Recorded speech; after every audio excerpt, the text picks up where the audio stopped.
Hey folks, it's Sam, and I know what you're thinking right away. Whoa, dude, what's up with the pathetic aging rocker headband? Well, I'm putting it on. I put it on today because just got done playing tennis, and this is kind of the post-tennis garb. And yeah, it's the pathetic aging hippie rocker. To make it worse, it's camo. Camo. Don't you know when the old aging rockers refuse to,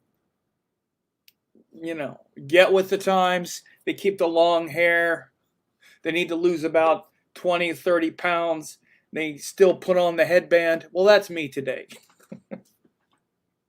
I'm not afraid to be seen in all my weird, vulnerable looks.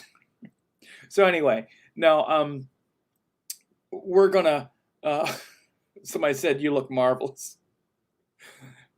It's the aging hippie rocker who refuses to conform. Still thinking back those glory days, 1987, when I was playing bass in that Dokken. I was playing Dokken and Cinderella and Poison and Rat. Yeah, playing in my local club, getting hammered, chicks, groupies. Yeah, I was a rocker.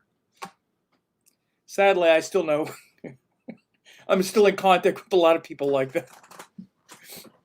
No, anyway, so that's what we got today. I figured it'd be kind of fun to keep on the camo. So we're talking about we're talking about what we got now with the astrology and some interesting stuff going on. Roxanne, don't tempt me. I got it. I'm looking right at it. I'll grab my bass, start playing some Dokken. What do you think? Like Dokken? No. So we got Rahu just changed signs up here. Whoops. Okay, this was last week. So here's where we are today. This is the 22nd. And Rahu just moved and Ketu moved. So we got this nodal axis just shifted, so we're now in it.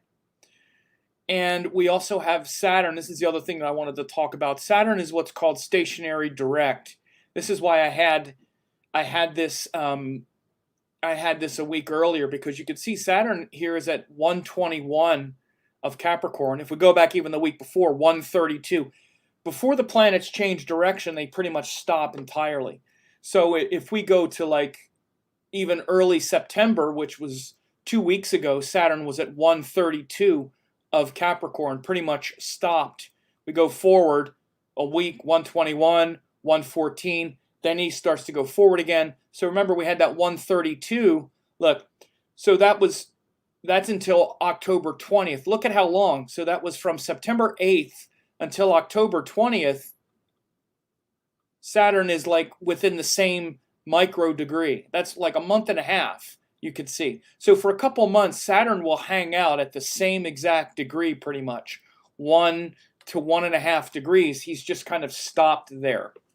So anyone who has any planets at 1 to 1.5 degrees of sidereal Capricorn, if you have any planets there really early Capricorn, Saturn is he's sitting there. He's stopped. And that's a big thing as well. So just talk about a couple of these things here in this forecast. Rahu and Ketu changing signs, and also this Saturn being stopped and about to move forward again in Capricorn. Now, I'm also want to make sure that people know about the group of classes that I have, that if you want to study astrology and really get a great introduction to Vedic astrology, like I teach in these videos, you could go to that link that I just set up there, Vedic Astrology Essentials, and it takes you to this page, and you literally get 10 hours of classes, less than $10, and it's really a fantastic overview in Vedic astrology. It's literally 10 hours of classes. The first group of classes is 6 hours that I taught on yoga, Ayurveda, and Vedic astrology. All these powerful frameworks um, all about how and why astrology works, the spiritual and scientific basis of astrology, how spirit takes form, how to evolve those sacred qualities in you, how karma actually works, what it is, how to transform anger into discipline, how to elevate your relationships and your desires, all of these really powerful things. It's literally about the sacred vibration and frequency of the universe and how it filters down into your karma and your limited existence, how your unembodied, universal nature becomes this separate form, this separate body, mind, headband, no, and how to really understand all of these sacred vibrations as each planet, the vibration of the sun, the moon, Mars, how to evolve that. That's the first class. Then there's also one on quantum Vedic astrology, neuroscience. This is where I bring in all of these Western sciences, especially Western brain science like neuroscience, where we talk about the triune brain, the reticular activating system, cognitive biases, and all of these other things, and how astrology shows that, the same principles. And also quantum physics, where you understand things like the double slit experiment, how on the quantum level we collapse the infinite possibilities of the wave into the particle based on our intention and our karma.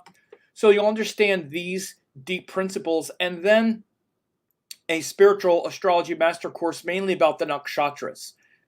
And I talk about all of the nakshatras, and again, you can see an overview here of that. And again, it's only $9. It's not even $10. If you do, you just click it, then you just go to the page here and you pay. It's only $9.47. So you could check that out as well if you like. And I make sure to mention this to people because, a lot of people watch these videos and they often ask me, how do I learn more? It's so fascinating. That's about the best deal I've seen. Only $10 and you get like literally 10 hours of extremely in-depth astrology overview. And again, that also includes the principles I'm talking about here today. And I first want to start with this shift of the nodes that just happened, the shift of Rahu into Taurus and Ketu into Scorpio. And again, this is also based on the sidereal zodiac. It's based on the zodiac of India, of course, where the nakshatras and the rashis are aligned. They occupy the same space. It's in all the Vedic astrology texts. So once you give the directive that Ashwini and Aries are at the beginning, once you say that, then that snaps all of it into place. That means that by the time you get to this point in the sky, 24 of Sagittarius, you're talking about Purva Ashada Nakshatra. 1 degree of Capricorn, you're in Uttarashada Nakshatra, etc. So they give that direction once, and that snaps into place the entire matrix of the sky. And so when you do that, you then look at these. It's like a celestial grid, like a coordinate system, and it's not based on the hemispheres. It's not hemisphere based. It's based on the sky. Whereas the hemispheres are based on the tropical zodiac, the hemisphere, the north and south. But this zodiac in India is based on the actual sky itself, not where we are on Earth looking at it. So it's like a celestial coordinate system. And Irina says, yes, great courses. Yeah, she's gotten those courses. For only $10, it's a great way to start learning and really understanding these larger concepts.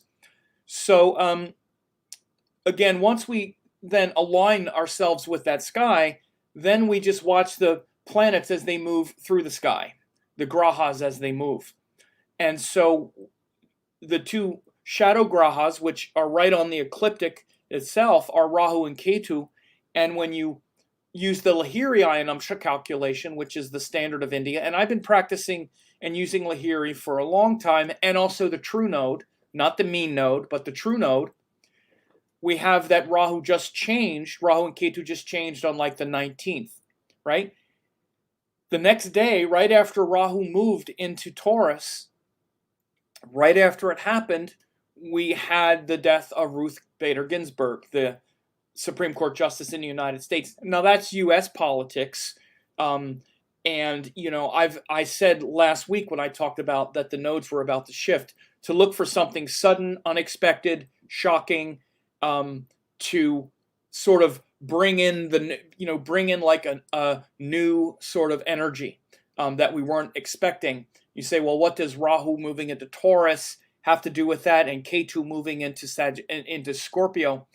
Well, again, when I did my Rahu Ketu webinar, I talked about how this Rahu in Taurus, Ketu in Scorpio, really brings about a desire for stability and structure, and even things that would be considered conservatism. Taurus, Capricorn, Virgo are all quite conservative in nature, you would say, sort of politically, because they're earth and they're feminine and they're about structure.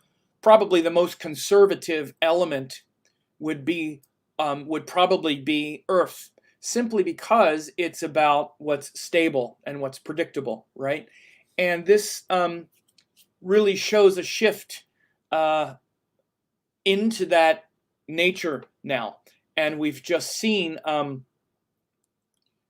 even in the last couple days, how it's very likely, if not foregone, that there's going to be even one more conservative justice on the U.S. Supreme Court, which is going to really tilt the scale toward a very conservative court, much more conservative than the people, which is going to lead to a lot of problems, by the way, because the people of the U.S. are definitely, regardless of what people might think, much more, just like the rest of the developed world, believe in a woman's, right to choose abortion as a safe and legal procedure, climate change, reasonable gun laws, all of these things that are prevalent in all developed countries. However, we have a court that's much more conservative than that.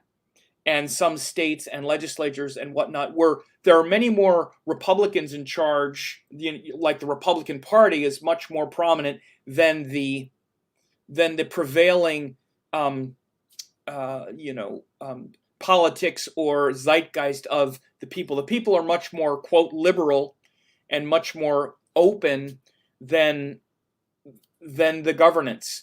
And this is going to lead to some big trouble. I'll talk about that, more later. But one of the biggest things that we've definitely seen is this shift here very recently of Rahu going into Taurus and Ketu into Scorpio. And one of the things that I think is going to show upcoming unrest is especially the Ketu in Scorpio and the eclipse that we have. Look at the sun, it's moving.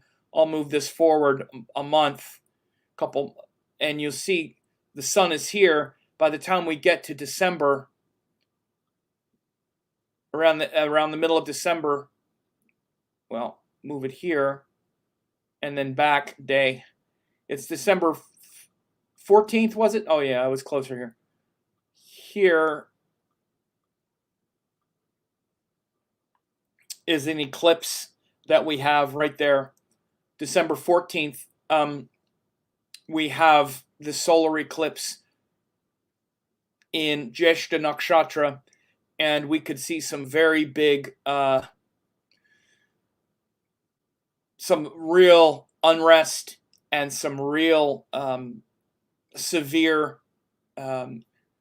protest, backlash, maybe Supreme Court decision. Again, I'm going to talk more about this later. That's really not the point of this. I'm going to get into more election predictions, but what could definitely happen around this time is we might see, after a contested election, that at this time, perhaps a court that's being appointed right now will rule in favor of one of the parties and show an extreme backlash against the other and whatnot. These are the kinds of things that are being set up right now. But make no mistake that this recent shift of Rahu into Taurus and Ketu into Scorpio shows a new type of, just a whole new type of energy that has come out, and it's pushing toward a conservative, stabilizing influence with Rahu and Taurus, with the opposite end being Ketu in Scorpio, which is about digging deeply into the hidden motivations and the ugliness underneath it all.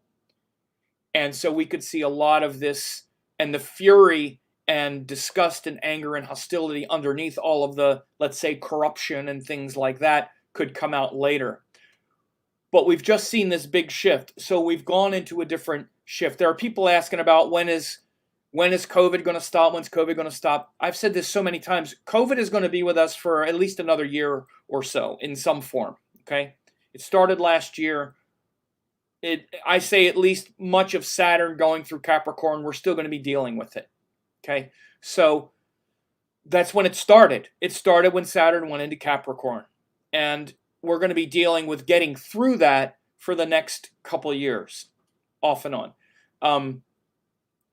And I think we're going to see it stabilize, at least as far as, it doesn't mean it's not going to still be destructive, but I mean, we'll start to get treatments, vaccines and stuff by next year. The stuff that you're hearing on the news. This Rahu and Taurus definitely shows that kind of thing as well. But I just wanted to alert to these shifts have now happened, and we're seeing them now. I want to go back to where, we are now, because I also want to talk about Saturn changing direction. Where are we? We're like here. Okay, so you see Saturn stationary direct, because it's now, quote, moving retrograde, but it's going to stop going retrograde on the 29th, which is in a week, and then again start to inch forward. Look, 3 days later, it still hasn't moved at all, and then it moves one second of arc. So again, you see that the planets kind of they wind up stopping in within the same section of sky for a couple of months, especially Saturn when he's retrograde and direct, and stationary, direct, and retrograde. He stops in one spot. So again, this is for anyone who's got planets in in Capricorn, a very early Capricorn.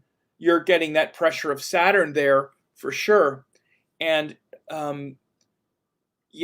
this pressure it's really just kind of holding us down, like really concentrating our energy on making sure that we're thorough in whatever it is that we're doing. And again, we're seeing that in even in people talking about COVID. One of the things that's been happening, the last great pandemic like this was 1918, right? And back then they didn't have the internet and fake news and propaganda and Facebook and able to troll each other and make things up and believe conspiracy theories. They were just trying to survive the damn thing. They put on a mask and did their best with it. We're now, of course, half the people now think it's fake and it's all about the government trying to control us and all this other stuff. Again, what the great spiritual teachers of our time said right when it started, they said that one of the biggest things that this is going to test us, one of the biggest tests that we're going to have to go through is patience, perseverance, focus, concentration. And that's what's been going on. And by the way, Saturn has been in this same degree since, if I go back over the months, you'll watch and see, this is October the 3rd. I'll go back, you look and see, Saturn first hit this degree. Look, this is early February. Saturn was 1 degree and 30 seconds. This is right when we knew about COVID. Was right when this happened. Was right when Saturn was at this degree. And what Saturn did is he went up and then he went back, and now he's stationed at the same degree. At that same degree that COVID really came upon the world in mass consciousness.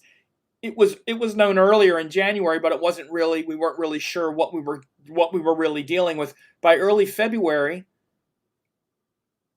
when Saturn poked his head in Capricorn, again, if I go back a week, 2 weeks, yeah.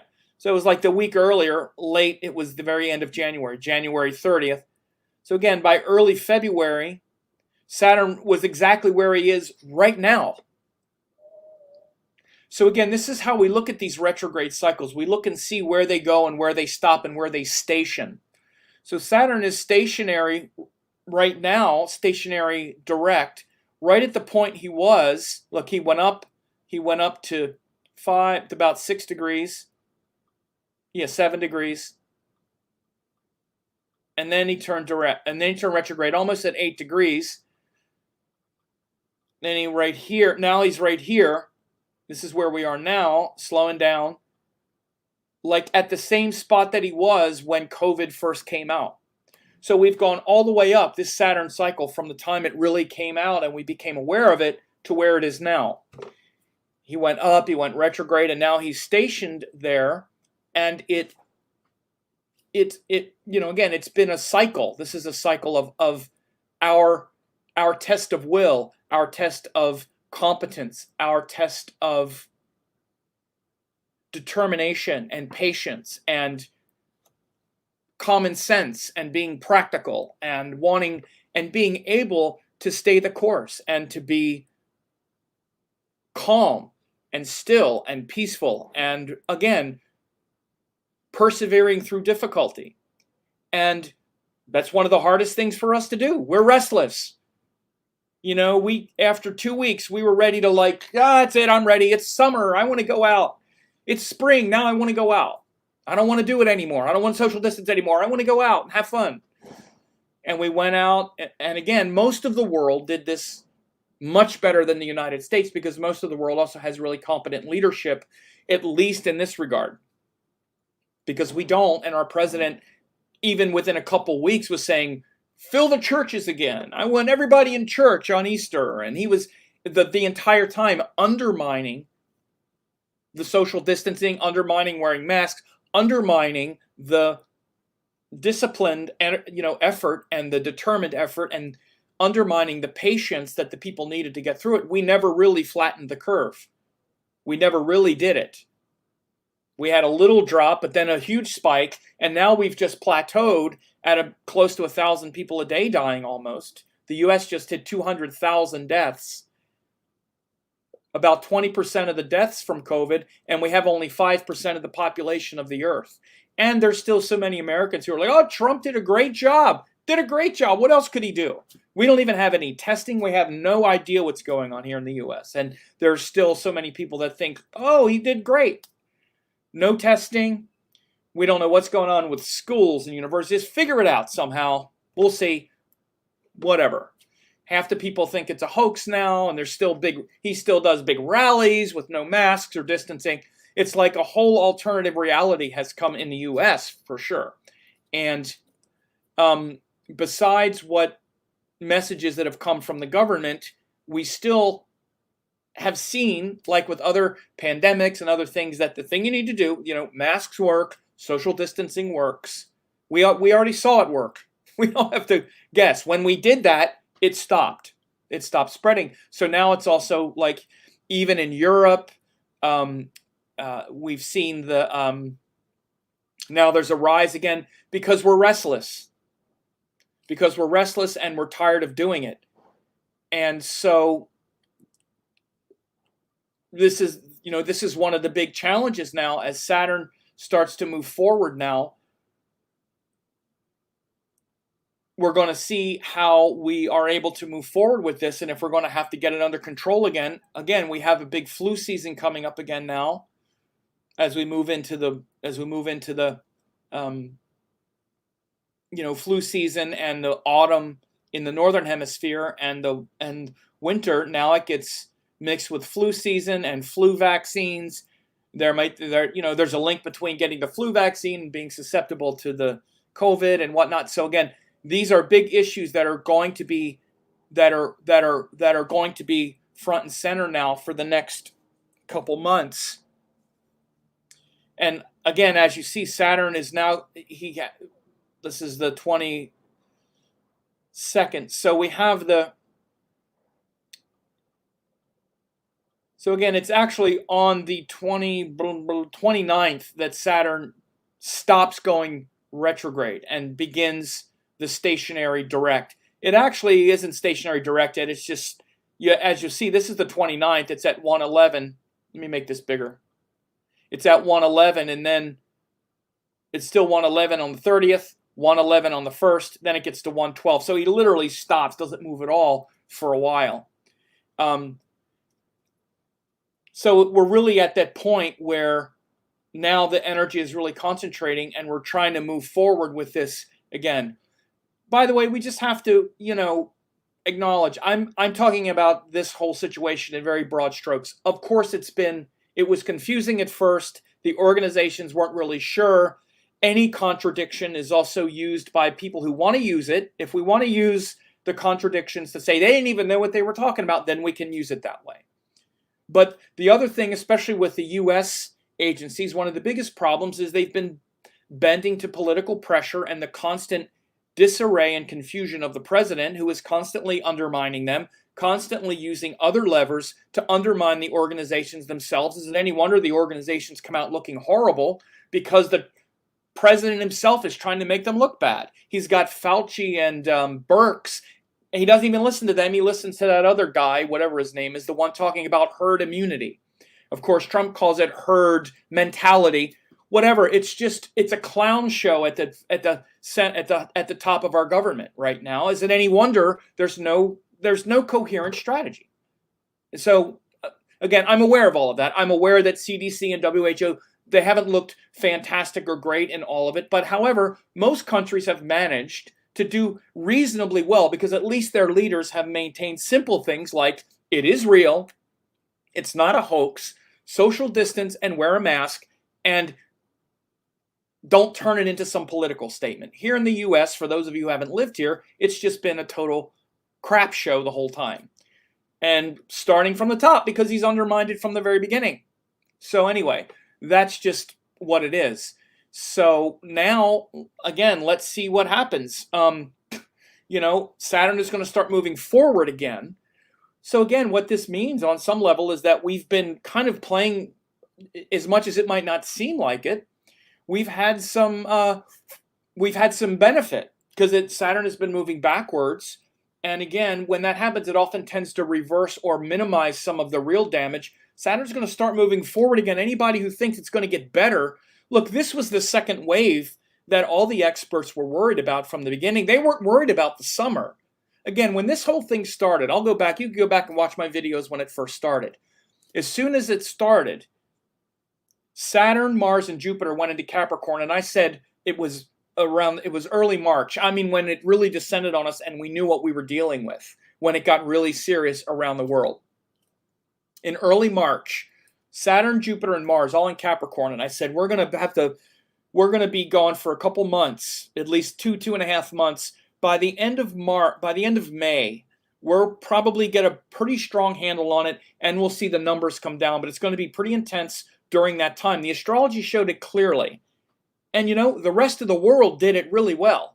By around the end of May, the rest of the world pretty much flattened the curve.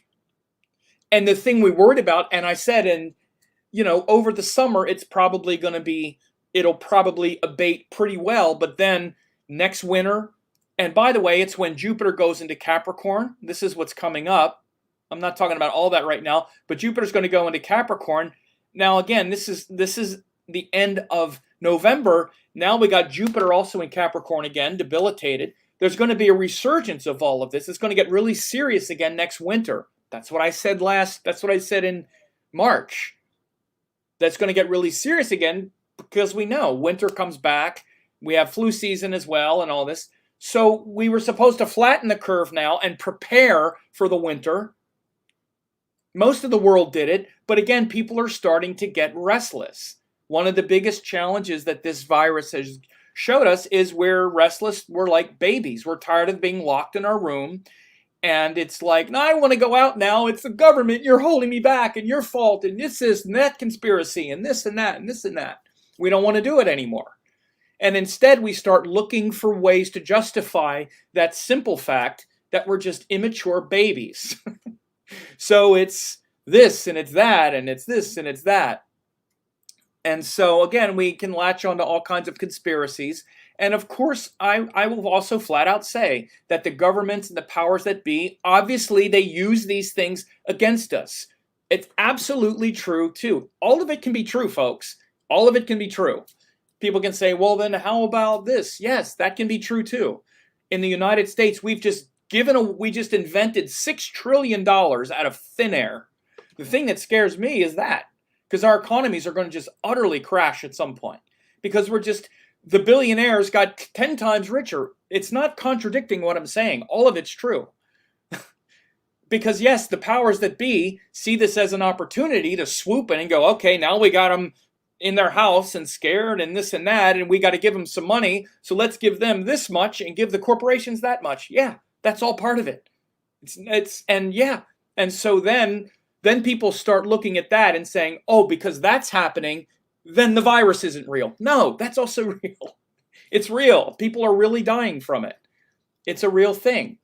And again, because numbers get distorted at times, and there's also cross purposes with hospitals claiming COVID deaths. Now, again, we get into all of this stuff, and if our mind is conspiratorial, and if we want to find evidence of conspiracies and falseness, we can find it and then use it to stop thinking critically, as if we can't hold two thoughts at the same time, as if it's not possible that just because, yes, it's been used to exploit us, yes, maybe they're overly cautious, yes, there are people who are in power that use it in an opportunistic way, that means it's completely fake. No, that's not what it means either.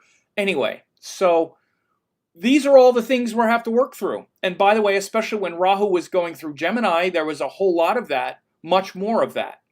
Now that Rahu has shifted and gone into Taurus and Ketu and Scorpio, I think things are going to get much simpler. And I think, unfortunately, it's going to be because of some pretty harsh awakenings around these things I'm talking about right now. We have a pretty heavy, in the U.S., we just saw this big shift. I think the Supreme Court, that's it. It's going to happen. They're going to put another very conservative justice on there.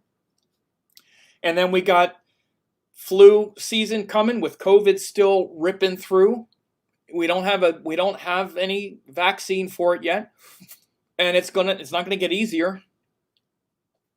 So again, even when it happens, by now, by the way, our president has undermined his own credibility so much that now nobody can believe anything he says, even about vaccines. So we don't even listen to him. He's been saying hydrochloroquine and then vaccines now. It'll be done by the election. None of the CDC or any of them have said this is true. So again, it's impossible at this point for me to just blame all of our health organizations when we have a president just endlessly undermining everything and them trying to scramble. Is it any wonder they contradict themselves at times? Not to mention their incompetence. Just normally they make mistakes. People make mistakes. So again, this is the world we have. Well, I think what this challenges us to do more than anything is to think critically. Again, these are complicated things. And what winds up happening instead, and what I've really noticed, and what's disappointing to me is that, again, people have lost discrimination, like the inability to hold 2 or 3 ideas at the same time. All of it could be true. The thing could be real. We could have incompetence. We could have greed. And we still have to get through it. And we still have to get through it reasonably. I mean, all of it can be true. You can't, one thing doesn't cancel everything else out, So anyway, aside from these kinds of things, there's also a really great shift toward this power of Capricorn and this exalted Rahu also, and exalted Ketu is really quite profound and powerful for what those what those energies indicate. Like, for example, with Saturn in Capricorn, it's not just, COVID's coming again, watch out, hunker down. It's also time to what this has showed us is the value of our time, the value of the moment, because Saturn brings us right back into stillness in the moment, and also what we're dedicated to, what we're focused on, what we're committed to. And Saturn in Capricorn has been really powerful for that, especially if you're someone who has something in your life that you really are interested in focusing on and concentrating on. Like I do with my work, or like hopefully what you're doing in your life and in your work. Healers and teachers and people that I know who are really making a contribution, it's not like they're happy of the difficulty that's been going on, but it's really brought their work to a much deeper level. It's all there. Again, that's always there. And so again, for the next couple years, Saturn is going to be working through Capricorn. Even when Jupiter joins Saturn in Capricorn at the end of November, you could say, oh, it's debilitated there. Yes, but it's with its ruler. So yes, the debilitation, it's still there, which means that we can tend to forget our teachings and lose hope a little bit. But with the ruler there, then our teachings become very embodied, and we concentrate on them really hard, and we work really hard at them. And it can be extremely profound. And, again, I'm also talking about this because I'll put that link there again. I do want to show people again that you can get these courses that I talked about earlier. And again, only 10, not even $10, and you get these incredibly, rich courses where you can, learn Vedic astrology. Whoops, let me see here. Yeah, so you can see this is like screenshots of all of the programs that you get. This video of timeline of life on Earth is video 1, where I talk about the sacred number 108, how our life filters down into, from 4.5 billion years of our life on Earth to right now. It's an incredible matrix, and all of that wisdom of the cosmos is built into every cell of your body. These are Ayurvedic principles. So I explain that timeline of life on Earth. Then I talk about the sacred astronomy of the sacred number 108, which is the ratio between the sun, moon, and Earth, and the distance between those three bodies is what 108 is based on. Then I talk about how spirit takes form, how that energy, especially through the three gunas, evolves through body, mind, and spirit. Again, these universal principles are more important than even the learning complicated astrology principles. People think that they need to learn these really complicated astrology. Oh, I need to learn this complicated thing in the Navamsha chart. And what about this, Bharakasthana Rashi? This is way down the line. Most people are trying to learn things astrologically, or think they understand things that are so far above anything they can really comprehend. They're just gathering a lot of data. And they don't even understand, again, literally, how spirit takes form and the energy and the evolutionary principles of the planets with the gunas and all of these things. That's where you really need to learn first. You need to really understand that in great depth. And I talk about that with like the divine planets and the evolutionary processes of these sacred energies. So again, most people just don't have a good grasp of these things at all. So again, it's only $10. That's a 6-hour lecture, and then 3-hour lecture on this course, again, on the quantum Vedic astrology, where I talk about, the neuroscience of the three brains, reptile, human, and mammal brain. Reptile brain, Saturn and Mars, which is the fight or flight quality in your brain. And then the mammal brain, which is about happiness, communication. That's like the way mammals are. Like you see cats and dogs and lions, they suckle each other and nurture each other. That's the mammal brain. And then the human brain, which is the Sattvic guna. It's related to the Sattvic guna. Sun, Moon, and Jupiter, which is about meaning, power of love, the power of self. So again, if you don't understand how to bring astrology then out of all of that all those abstractions. Again, most people just don't understand this. They're talking about astrology as if it's something up there somehow. Is Jupiter going to give me something? Saturn going to hurt me? You know, like, this is just childishness. It's immature. It's not how it works. And if you're doing that, you're misusing it. You're literally misusing it, because that's not how it works. The planets aren't puppet masters. They're energies inside of you. And again, this comes back to the idea of karma. Don't even understand what karma is and how the planets are the energies of your karma and how that bubbles up through you, how that comes out through you. It's not something up there doing something to you. JB said, I bought the course, it's great. Yeah, it's great. It takes things in it's simple but utterly profound, because it changes your paradigm. Most people, again, that are watching this or that think they think they know what astrology is, they think they understand what's going on, most are utterly clueless. I was, until I really learned this stuff. You know, Saturn is not something, Rahu is not something outside doing something to you. It's a quality of your consciousness. And because you understand it in a limited way, your expression of it is distorted through your ego, through the lens of your ego. Certain planets you aren't as distorted. The ones that are maybe in better dignity and whatnot, they're not as distorted. Other ones are more distorted and they bring more suffering. But again, you have to understand this correctly. And so I do a lot of that in this neuroscience course as well, where I talk about how the chart itself is a portrait of your karma. And then that translates into your brain. It literally arrives as your brain. Where do you think all your thoughts come from? Why do you think you're the way you are? Why do you think I can look at your chart and just because I understand this stuff, I can read your mind? I probably know your mind better than you know it, because you don't have any objectivity.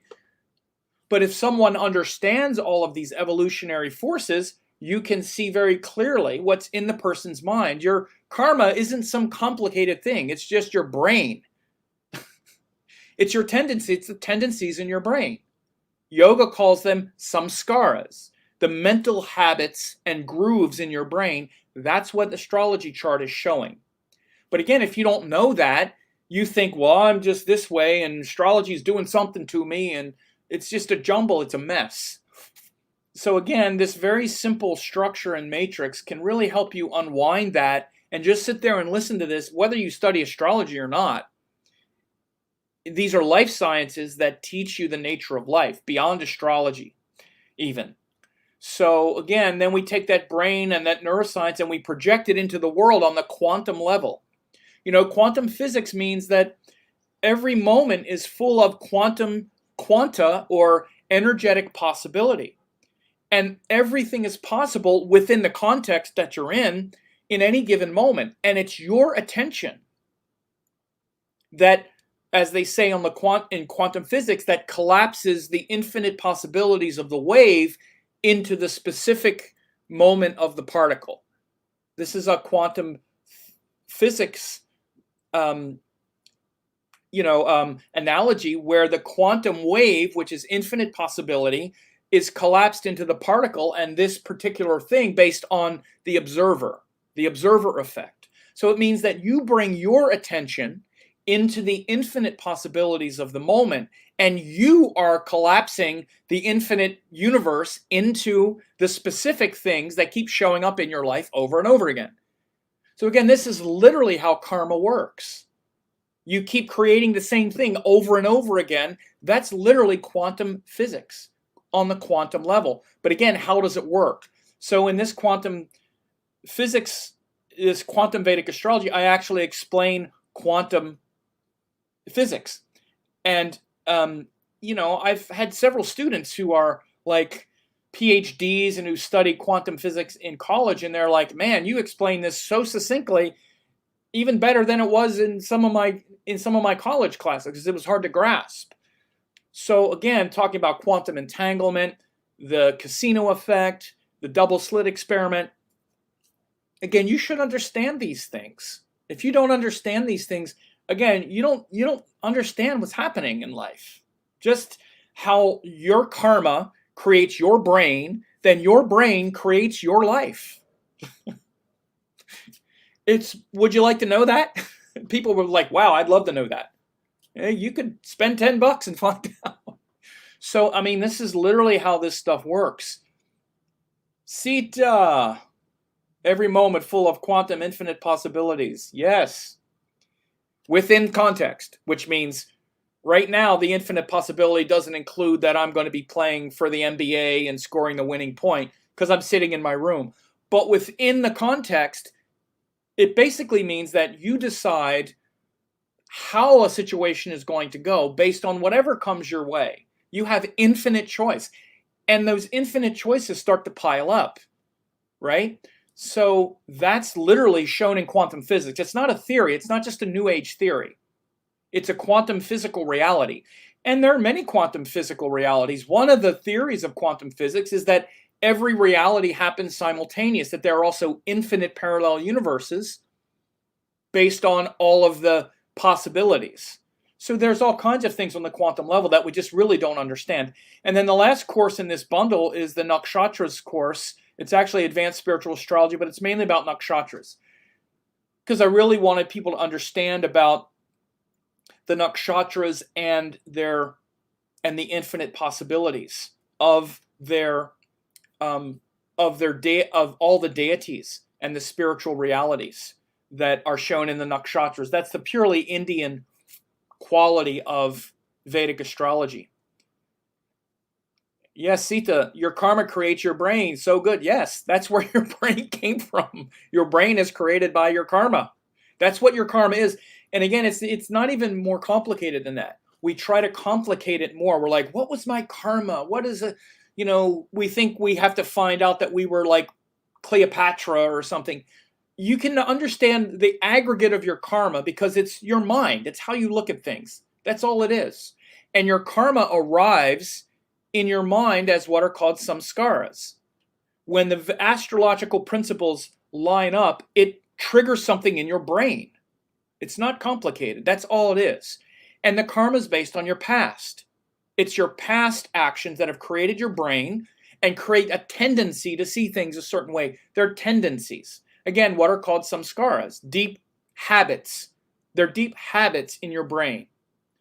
And that's what the astrology chart is. You're looking at when I'm looking at the chart, I'm looking at how you tend to see things, of course, in your brain, how you tend to see them. And again, that pattern, that's the pattern of illusion that you're trapped in. You're trapped in a certain pattern of illusion that you think, this is me. I'm this person. No, you were that person. You have a tendency to be that person. You have a tendency to see things that way, and you're programmed to see things that way. And again, when I talk about, especially in this class here, in this one, where I talk about how spirit takes form in video 3 and in video 4, the divine planets, this one, the divine planets, is all about what I call the evolutionary process. It's the evolutionary process of all the planets, because it's not infinite. It's very specific energies that are evolving. You're evolving the energy of the sun. You're evolving the energy of the moon. Everyone is, not just you. And so we tend to take our karma very personally. We think, my karma, my thing, my history, my this, my that. Again, the ego loves all that, but it's really not. You're not that special. You're just another animal that incarnated with a bunch of tendencies. It's really not that special. And again, it's insulting to our ego, but when we turn it into that, then we can't make hardly any progress. You don't go to a yoga class and they say, okay, because you have this particular karma, you do this particular routine.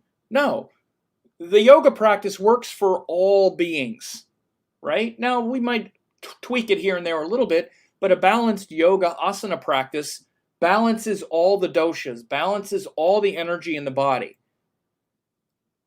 And so, again, when you really want to understand Vedic astrology in the highest context, these are the things that you really want to know. You want to understand what are these universal principles of the planets, of the sun, moon, Mars, Mercury, Jupiter, Venus, Saturn, and the nodes, and how do those things evolve through us all? So, again, these are this is a very profound time to, to really study these things now, and also to really concentrate your energy on them, like I said, because this Saturn, and especially now because we not only have Saturn in Capricorn where he's stationary direct and stopped at this point, but again, Jupiter is also, especially between now and the end of November, Jupiter is also, as you see, Jupiter is also in Sagittarius. So he's the guru wanting the high teachings, the high lessons.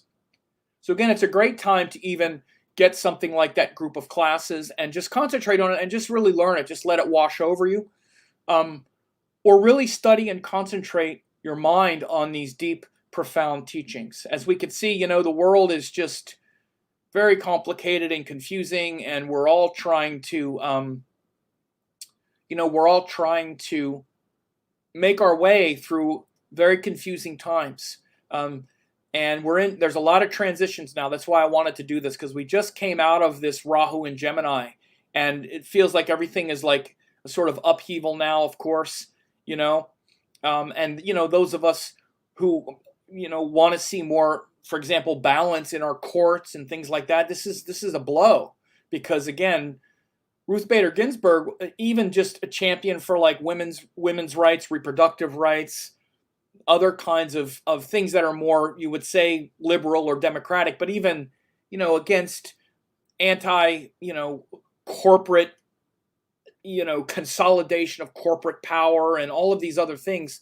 So we're at it feels pretty scary at this point to have this go on, but we're going to get through. Things are going to happen. We're not, the world has always been this way. Maybe not so much, but on some level, to a certain degree. And right now, some of the real benefits have to do with all this spiritual teaching, spiritual wisdom.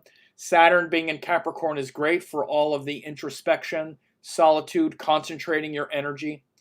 I was maybe going to talk about Mars, but I figured I would leave it for another time. I'll do another update here real soon where I talk about Mars going retrograde. I've talked about it a little bit, but I mainly wanted to talk about this shift of the nodes, where things are sort of going, and also the shift and the change of Saturn. And one of the biggest things to also remember that all the great gurus say is that no matter what happens, and again, this is your choice. Happiness is a choice. You can always choose to see things in the best light. And only you can make that choice. And that's your job. That's your job. Your job here is to understand the nature of the world, to understand the nature of reality. And the reality is all of this external is not your true nature. And this is not even up for debate. Anyone on a spiritual path has to get to some point of that. It doesn't mean that you don't care. It doesn't mean you don't do your best. It doesn't mean you bypass or tune it out. It means you're in the world, but you're not of the world. And that's always possible. It's not only possible, it's mandatory that you get to this point.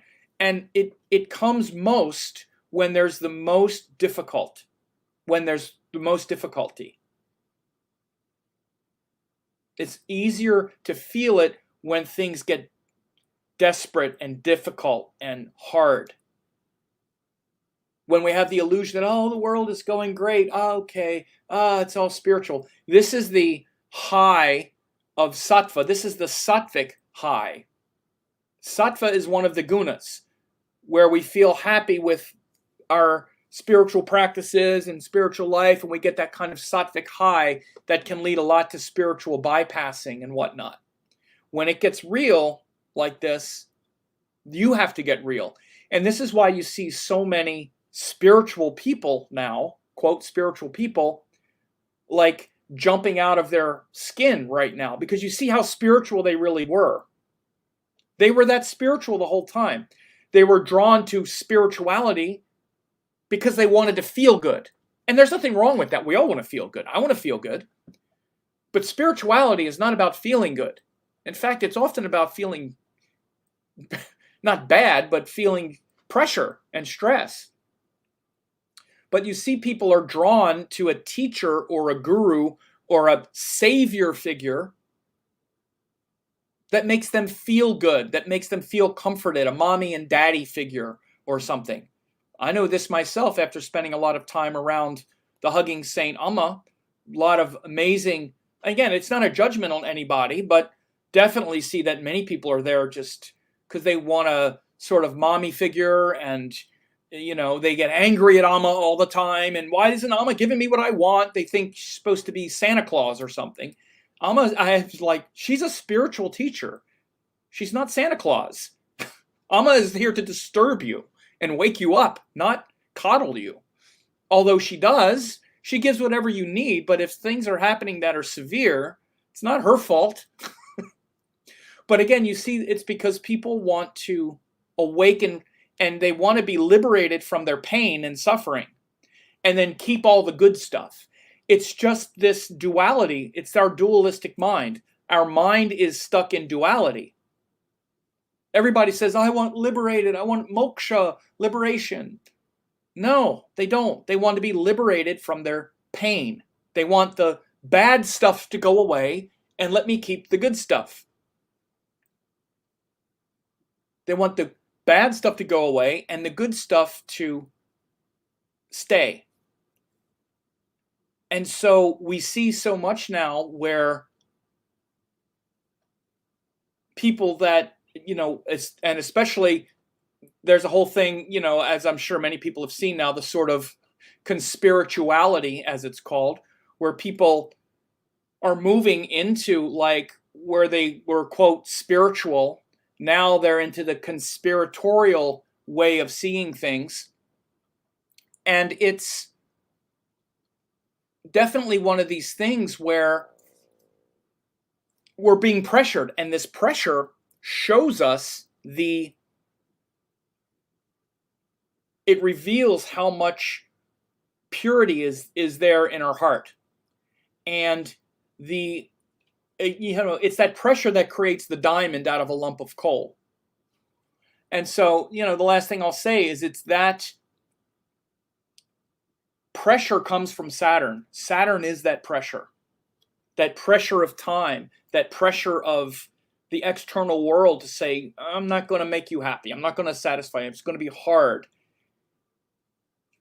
And that's going to make us then have to work that much harder on a conscious level to not be defined by our fears. Because this is really the thing that takes us out of our heart and takes us out of our spiritual nature, is our fear. If we're attached to this separate world, we're attached to our physical body, our physical limited existence, then this external world now is going to be very scary. And it is scary. I'm not going to lie, it's scary to me too. It's sad. It's sad, it's scary. And it takes work, it takes effort to remain centered and in that middle path, and to find that place of stillness and peace, and to stay positive and hopeful inside, but especially to stay connected to our practices. That's why more than ever now the practices are important. You don't have to have it figured out. You don't have it figured out. Your ego doesn't have it figured out. But these great teachings are there for us, but we need to put them into practice. So I'll leave it at that. I'm not taking any questions. I've been seeing a lot about the conversations here, and I'm really happy to see such good conversations going on. And I really appreciate people showing up. This was off the top of my head. Hope you liked my washed up hippie musician camo headband. Anyway, you all have a good one.